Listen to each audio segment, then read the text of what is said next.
Yes, 120 WPM, be ready, start. She has contended that looking to the oral as well as medical evidence, the prosecution has failed to establish its case beyond reasonable doubt. Stop.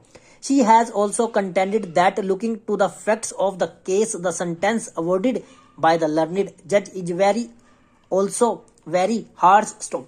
Learned APP has supported the judgment and order passed by the learned judge and contended that looking to the seriousness of offense, no interference of this court is called for. Stop.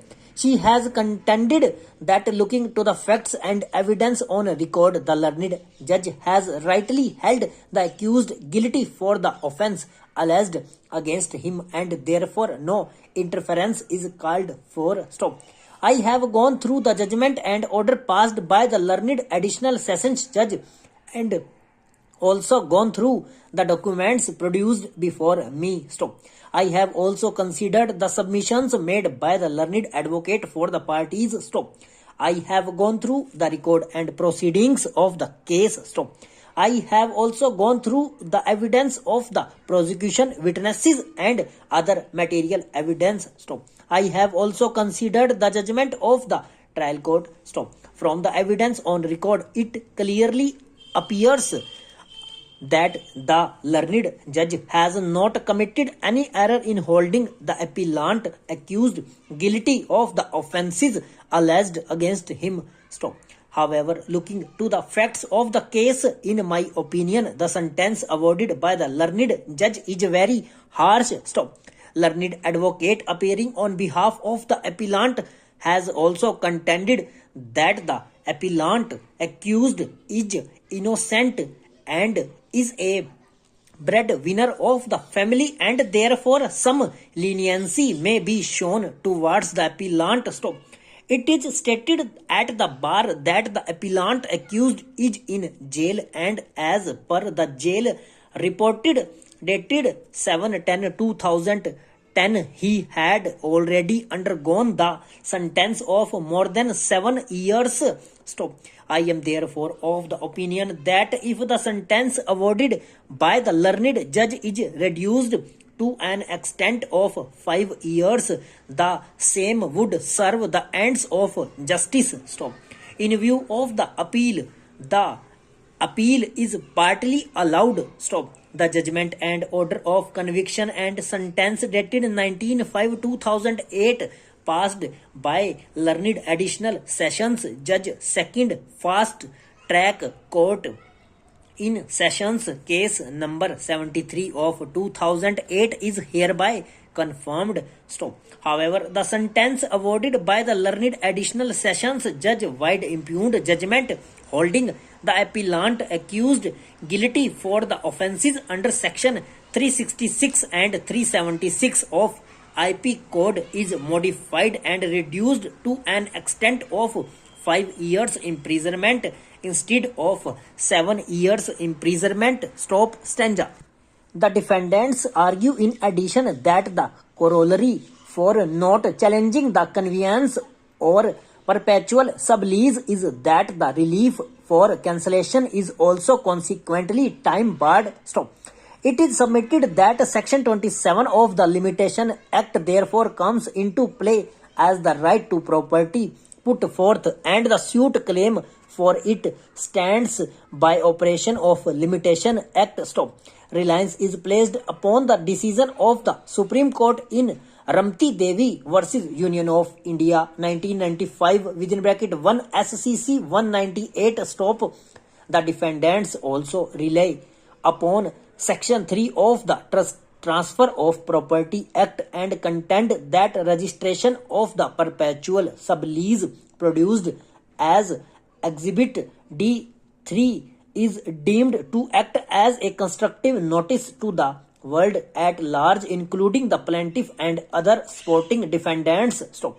In response, the plaintiff contends that the suit for partition is maintainable because the aggrieved parties were kept in the rank about conveyance of title through the perpetual sublease. Stop.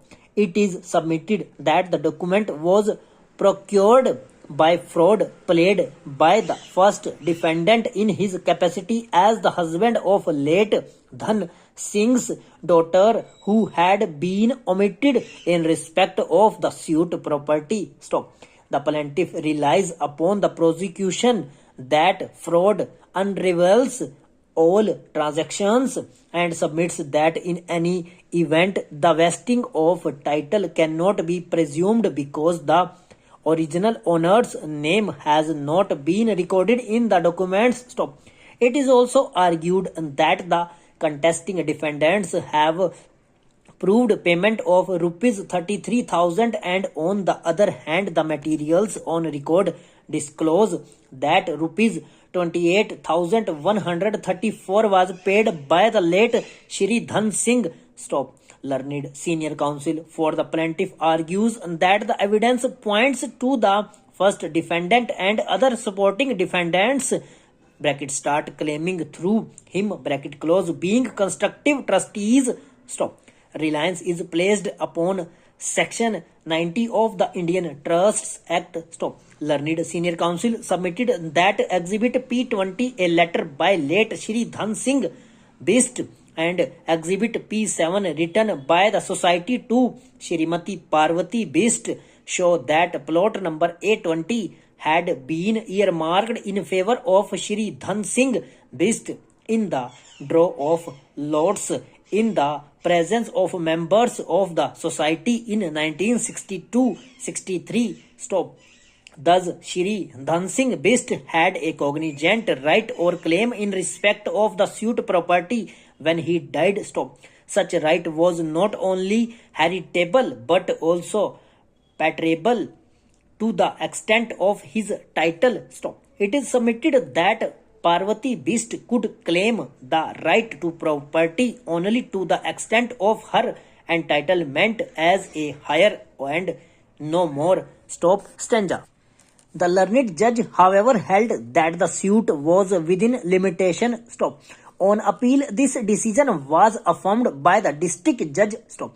He has expressed the opinion that the widow of in executing the deed of gift was only acting as an execution of the oral will made by Ramchandra at his deathbed and that Lakshmi got under this will an absolute estate in the suit property. Stop. The plea of limitation raised by the defendant was negatived on the finding that the plaintiff was in possession of it within 12 years of the suit. Stop.